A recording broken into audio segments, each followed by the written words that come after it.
کہانی کا آغاز ہم سائبیریا کے ایک جیل سے کرتے ہیں جہاں سینکڑوں جرمن فوجی قطار میں کھڑے تھے۔ دوسری جنگ عظیم ختم ہونے کے بعد روسی فوج نے بہت سے فوجیوں کو قیدی بنایا تھا اور انہیں کوئلے کی کانوں میں دن رات محنت کرنے پر مجبور کیا جاتا تھا۔ اگرچہ جیل کی سیکیورٹی سخت نہیں تھی مگر یہاں سے فرار ہونا کسی قیدی کے لیے ممکن نہیں تھا، کیونکہ جیل کے چاروں طرف دور دور تک صرف برف ہی برف تھی اور یہ جگہ کسی بھی انسانی آبادی سے بہت زیادہ دور واقع تھی۔ اگر کوئی قیدی وہاں سے بھاگ بھی جاتا تو سائبیریا کی شدید سردی میں اس کا زندہ رہنا ممکن نہیں تھا۔ یہ جیل برف کے وسیع میدانوں کے بیچ بنی تھی، اسی لیے کوئی بھی قیدی یہاں سے بھاگنے کا سوچ بھی نہیں سکتا تھا۔ مگر ایک قیدی تھا جس کا دماغ تیز تھا اور دل اس قدر مضبوط کہ وہ اپنی بیوی اور بیٹی کے پاس جانا چاہتا تھا۔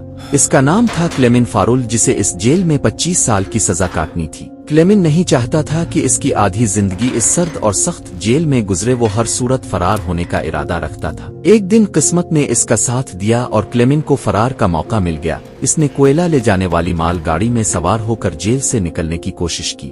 جب وہ آزادی کی فضا میں آیا اور ستاروں بھرا آسمان دیکھا تو اس کی آنکھوں میں خوشی اتر آئی، لیکن یہ خوشی زیادہ دیر تک قائم نہ رہی۔ مال گاڑی کچھ ہی دور جا کر رک گئی اور جب کلیمن نے باہر جھانکا تو ایک روسی سپاہی بندوق تان کر اس کے سامنے کھڑا تھا۔ کلیمن پکڑا گیا اور جیل سے فرار کے جرم میں اسے آسمان تلے واقع ایک سخت سیل میں بند کر دیا گیا، جہاں ٹھنڈی ہوا، اندھیری راتیں اور بارش اس کی واحد ساتھی تھی اور ہر گزرتا لمحہ اس کے حوصلے کا امتحان لے رہا تھا۔ شدید سردی اور بارش نے کلیمن کی حالت خراب کر دی، اسے پورے 2 دن اسی حالت میں رکھا گیا۔ 2 دن بعد صبح ہوتے ہی جیل کا وارڈن اس کے پاس آیا اور اسے باہر نکالا۔ کسی نے اسے مارا نہیں، بس کہا تمہارے ساتھی تمہارا انتظار کر رہے ہیں۔ جب کلیمن اپنے ساتھیوں کے پاس پہنچا تو اس نے دیکھا کہ وہ سب لاٹھیاں اور ڈنڈے لیے کھڑے تھے۔ سب غصے میں تھے کیونکہ اس کے فرار کی وجہ سے وہ پچھلے 2 دن سے بھوکے رکھے گئے تھے۔ کلیمن کو اب اندازہ ہوا کہ وارڈن کیا کہہ رہا تھا۔ جیسے ہی وہ قریب آیا باقی قیدیوں نے اس پر حملہ کر دیا اور اسے بری طرح مارا۔ کلیمن اتنا زخمی ہوا کہ اسے جیل کے اسپتال میں داخل کرنا پڑا۔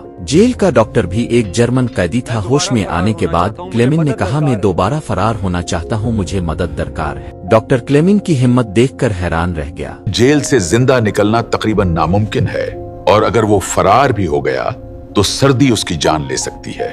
لیکن حقیقت یہ بھی تھی کہ جیل میں رہنا بھی خطرناک تھا، کیونکہ کوئلے کی کان میں کام کرنے سے جسم میں کاربن جمع ہو جائے گا جو کینسر جیسی بیماری پیدا کر سکتا ہے، یعنی ہر صورت میں موت قریب تھی۔ ڈاکٹر نے کلیمن سے کہا ایک آخری بار کوشش کرو، شاید تم زندہ بچ جاؤ۔ معالج صحت نے کلیمن کو گرم کپڑے، جوتے، ضروری سامان اور ایک بندوق دی۔ اس نے بتایا کہ روسی سپاہی اپنا کھانا ریلوے لائن کے قریب چھپاتے ہیں، ساتھ ہی لنچ باکس بھی دیا اور کہا اگر تم بچ گئے تو یہ میری فیملی تک پہنچا دینا اور کہنا کہ میں اب دنیا میں نہیں رہا۔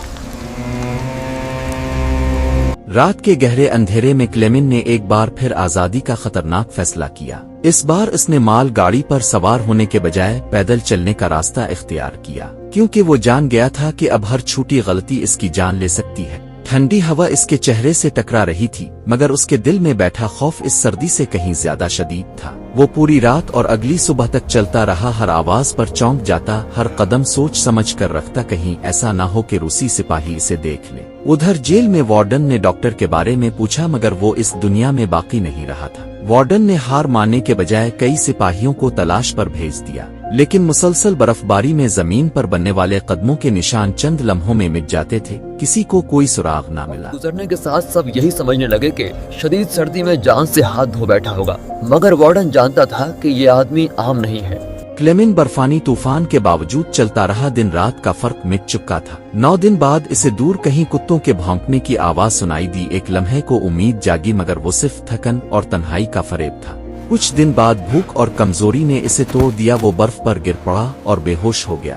جب ہوش میں آئی تو ایک جانور اس کے سامنے تھا۔ کلیمن نے خود کو سنبھالا، ہمت جمع کی، بندوق نکالی اور نشانہ درست لگایا۔ کم از کم اب خوراک کا مسئلہ حل ہو چکا تھا۔ چند دن آرام کے بعد وہ دوبارہ چل پڑا۔ وہ مکمل طور پر اکیلا تھا، چاروں طرف برف کا سمندر پھیلا ہوا تھا۔ وہ خود سے باتیں کرتا، خود کو حوصلہ دیتا اور مثبت سوچ کے سہارے آگے بڑھتا رہا راستہ تلاش کرنے کے لیے۔ وہ صرف کمپاس پر انحصار کر رہا تھا۔ 2 مہینے بعد اسے ایک چھوٹا سا درخت نظر آیا۔ یہ معمولی سی چیز اس کے لیے بڑی خوشخبری تھی۔ اس کا مطلب تھا کہ برفانی میدان ختم ہو رہا ہے اور جنگل شروع ہونے والا ہے۔